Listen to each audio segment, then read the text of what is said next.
Welcome to India now news. This is Bindu. Details చూస్తే జగిత్యాల జిల్లా కేంద్రంలోని పోలీస్ పరేడ్ గ్రౌండ్ లో స్వాతంత్ర దినోత్సవ వేడుకలు ఘనంగా నిర్వహించారు. ఈ వేడుకలకి ప్రభుత్వ విప్ అడ్లూరి లక్ష్మణ్ ముఖ్య అతిథిగా హాజరై జాతీయ జెండా ఆవిష్కరించి పోలీసుల నుండి గౌరవ వందన స్వీకరించారు. ఈ సందర్భంగా స్వాతంత్ర సమరయోధుల సత్కరించి వివిధ రంగాలలో కృషి చేసిన వారికి ప్రశంసా పత్రాలను అందించారు. అనంతరం ప్రభుత్వం చేస్తున్న సంక్షేమ అభివృద్ధిపై ప్రసంగించారు.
నలభై గంటల నుంచి అమలు చేయడం ప్రారంభించింది.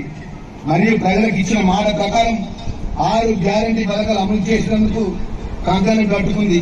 ప్రభుత్వ అధికారులు రాష్ట్రంలో ప్రతి పల్లెకు ప్రతి బస్తీకి పంపించి ఇంద్రమ్మ గ్రామ సభలు నిర్వహించి ప్రజాపాలన అభయహస్తం 6 గ్యారంటీ పథకాల అమల్లో 28 డిసెంబర్ 2023 నుంచి 6 జనవరి 2024 వరకు జిల్లాలో అన్ని గ్రామాలకు మున్సిపల్ వార్డులో నిర్వహించి ప్రజాపాలన కార్యక్రమం ద్వారా 6 పథకాల నుంచి అభ్యర్థులను కోరుతూ వచ్చిన దరఖాస్తులను ప్రభుత్వం స్వీకరించడం జరిగింది.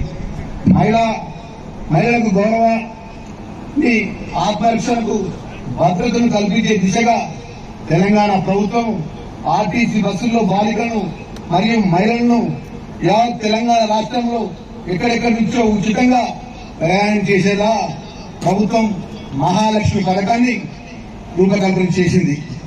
కొత్త ప్రభుత్వం అధికారంలో వచ్చిన 48 గంటల్లో మహాలక్ష్మి పథకాన్ని అమలు చేసింది. 6 గ్యారంటీలో భాగంగా ఆర్టీసీ బస్సుల్లో మహిళలకు ఉచితంగా ప్రయాణ సదుపాయాన్ని కల్పించింది. ఈ కార్యక్రమంలో జిల్లా 9 డిసెంబర్ 2023